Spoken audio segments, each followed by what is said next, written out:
Have you had a lifelong dream in owning your own business? Allow Stephanie Quarles at Natara Marketing to help you with all of your marketing needs. Natara specializes in modern logo design, website development, app development, social media marketing presence, and search engine optimization. Natara's team has a passion, skill set, and experience in digital services to help them guide you through your web development journey. They have happy clients as well. Owner of In-State Business Solutions, LLC, Cameron Shaw said, "Keep doing what you're doing. My experience with you and your team has been great." Contact Stephanie and Natara at 866-752-8461 or email services@nataramarketing.com. Enough looking at impressions. Let's impress the world. Frustrated with your pain? Team Rehabilitation of Kokomo, Indiana can help you find the solution. We give free injury screens. Call to schedule yours today at 765-416-6630. We're located at 613 West Lincoln Road, just west of the South End Post Office.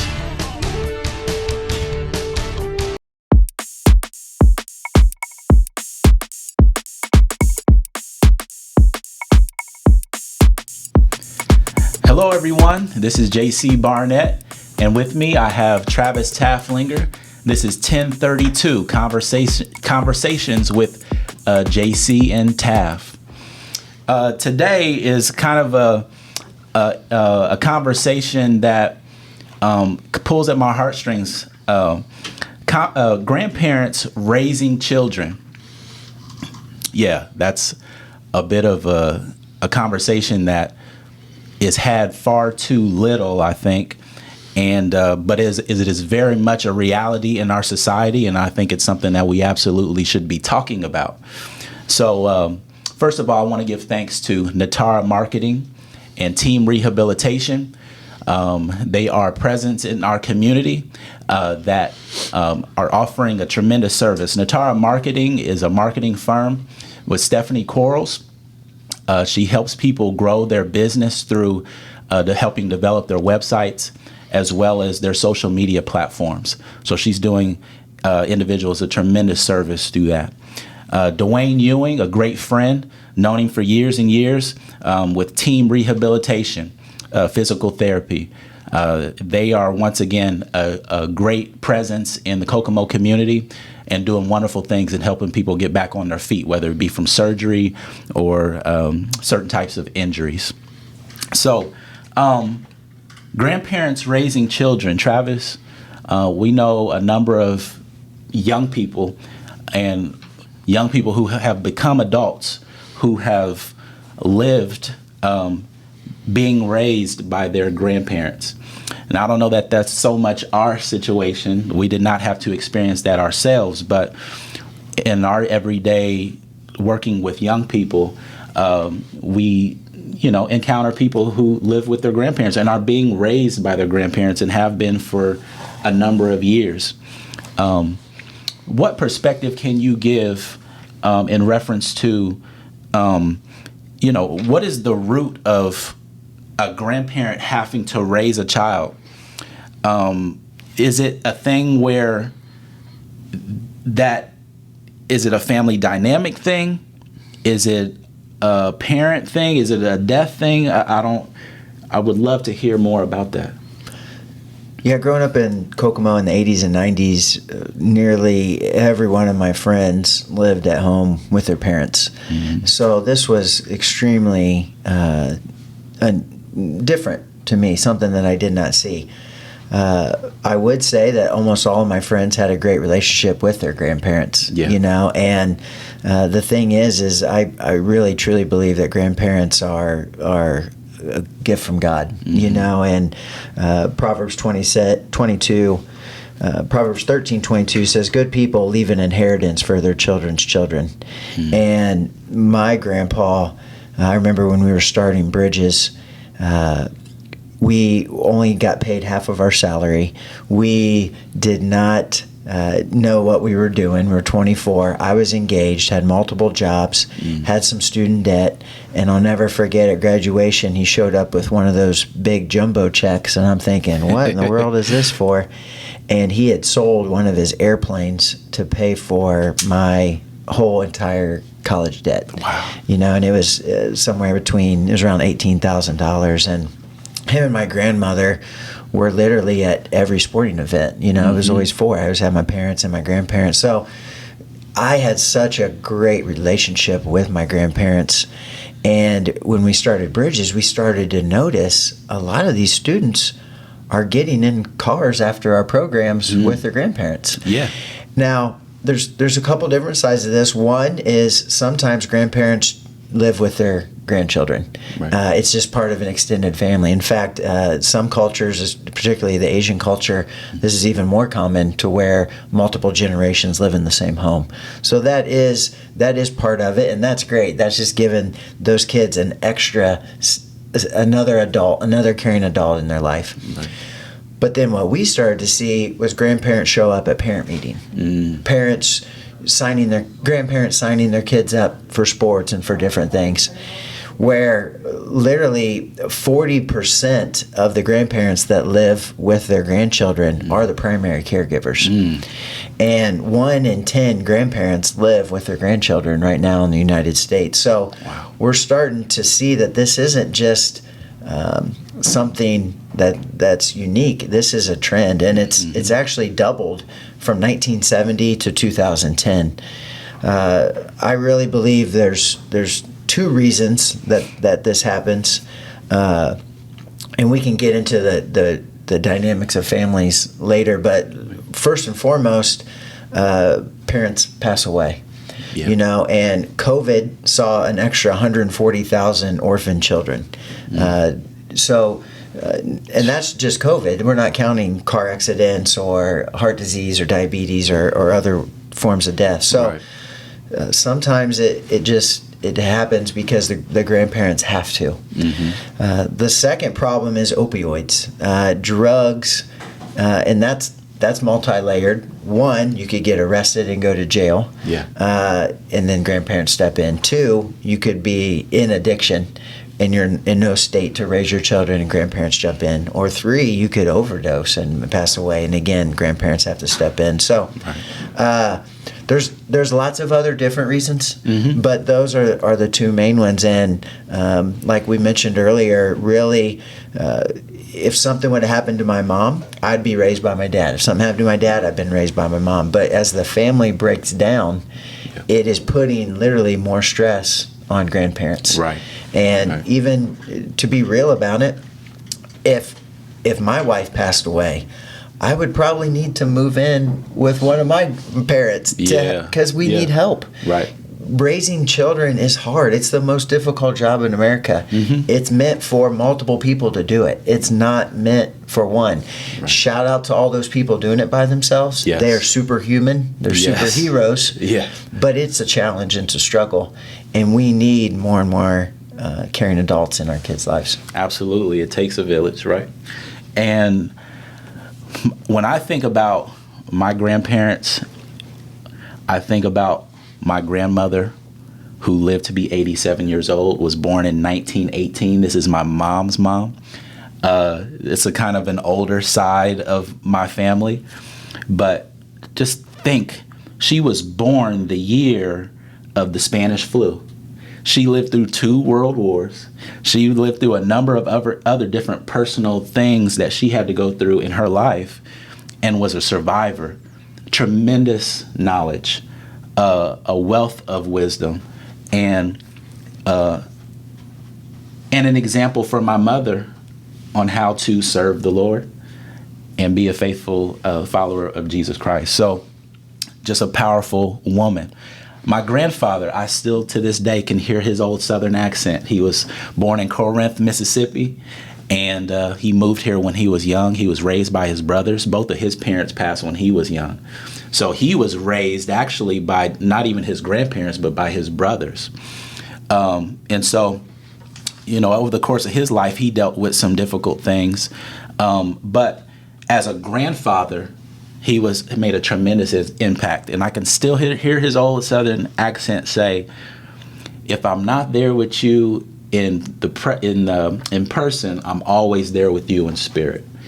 And so I think of all of the things that he says, those little things that he says, and I took them to heart, and I apply them to my life, and I'm teaching my kids the things that my grandfather passed on to my dad or directly to me, and I'm giving them to my children. But the one thing my grandfather, who also, I'm JC Barnett III, okay? My grandfather being JC Barnett Sr., he had a lawn mowing business. He had a number of yards that he cut. And when I was a young man, I went along with him to cut these yards. That is where the aspect of business for me started to develop. And to this day, 8 years later, I started training basketball players in 2016. 8 years later, I'm still able to sustain that business based on some of the principles that my grandfather gave me. And so grandparents are just this wealth of knowledge that, if you can develop this appreciation, I'm talking to every young person right now, if you can develop this appreciation for, and if you're fortunate enough to have that grandparent still living and present in your lives, listen to them. Listen to your parents, but listen to your grandparents, because that's where your parents learned from, for a number of you out there. And, they're gonna lead you on a path that, isn't wrong, largely isn't wrong. If, have some discernment about you and know what their source is as well. If it's not of the Lord, then you have to follow it up and go and investigate and see what the truth really is for yourself. But your grandparents are really that wealth of knowledge that is vital and important to developing as a young person. To kind of get into the meat of things, we're going to get into the tip-off portion. To get into the meat of things, to touch base back on what the root of some of this is, and you did mention some of that briefly, but why are these children having to be raised by their grandparents? What is the family dynamic? Is it the economy? Are parents having to work so much now because of inflation, etc., that they can't be in the household? They need that much more help and support from grandparents. Again, is it death? What is the leading causes of these situations? Yeah, again, we want to be clear that this could happen in a variety of reasons, how this happens. But it really comes down to parents are not able to do the job that they were called to do. Mm-hmm. And grandparents, usually with a big heart and that survivor mentality that you mentioned with your grandmother, say, not on my watch. Mm-hmm. They're not going to foster care. They're not doing, they're not going to be raised by no one. Right. I'll come in. But what we have to understand is how extremely difficult this is for them. Right. Half of grandparents that are raising their children are unemployed, whether it's through the cycle of poverty or through it's just retirement. They're older and they shouldn't be working. A fourth of them are disabled. It's predominantly, over half of it's happening in the South. But these kids are being raised by, and grandparents is a wide range too. 50% are 60 and older, which means 50% are under 60. So you could be raised by a grandparent that might only be in their 40s.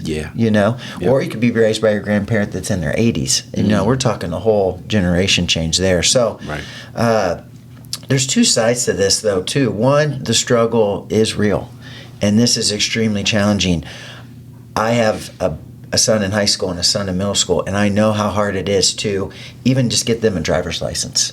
You had to go online. You had to get to the BMV. You had to get the miles in. You had to do all this stuff. Right. Imagining my dad doing that with my son was hard. It's hard to believe. And then with tech, with school, we talked about Power School. Everything on school now is online. Yeah. Well, grandparents didn't grow up online. So how do they navigate through that? Right. It's extremely, extremely hard. God bless them, and we're so thankful that they stepped up to the challenge. But we need to realize that it's hard. The other thing we need to realize is it's a blessing, that it can be positive. It saves American taxpayers $6 billion in taxes from these kids not having to go to foster care. Yeah. By grandma and grandpa saying yes. We've seen in our examples, but we've seen biblical examples where Timothy was raised in the faith by his grandmother.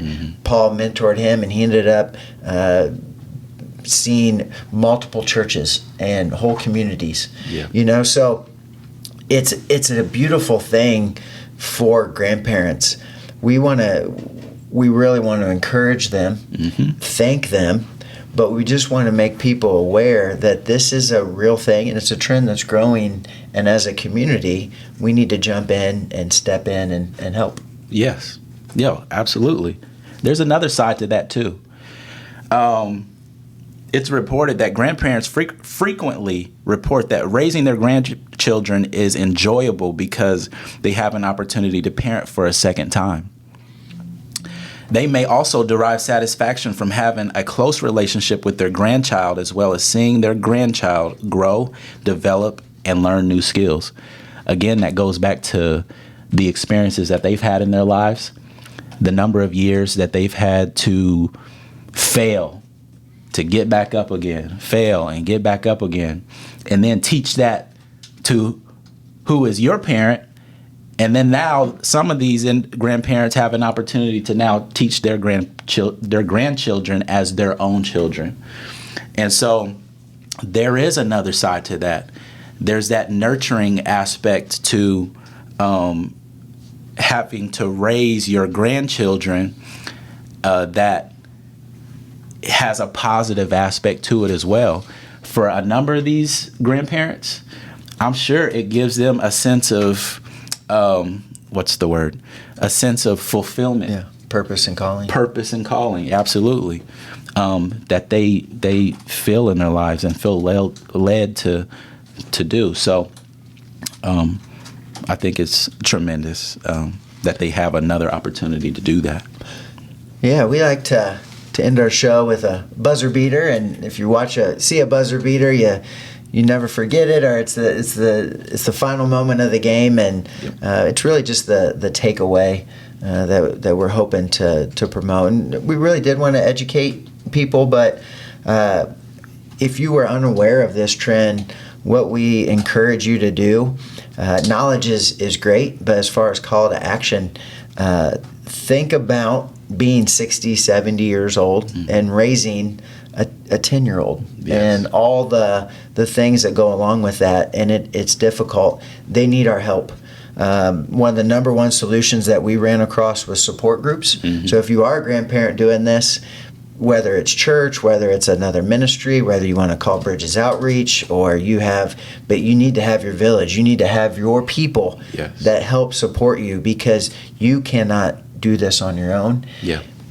If you're not doing it, then be one of those people that supports. Get to know your neighbors.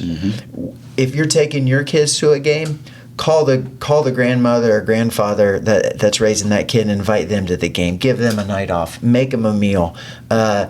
Just love on them. You're helping your kids with FAFSA, help another kid with FAFSA. Yep. If you're helping your kids sign up for Little League, help sign them up for Little League. Yeah. It's not super complicated, but it does take some genuine intentionality, and they need our help. They need the resources, because they're superheroes and they're doing a tremendous job. Yeah. But they probably feel like they're swimming underwater.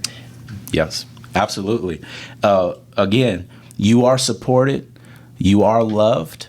Your energy level may be decreased, but your wisdom has increased. And these young people need it in the worst way in today's world. So be encouraged. It begins in the heart. Find a family. Find a young person. Find a friend, somebody who may need help, and just reach out to them and support them the best way that you can. All right. Thank you so much. Thank you for joining us in our conversation. God bless you.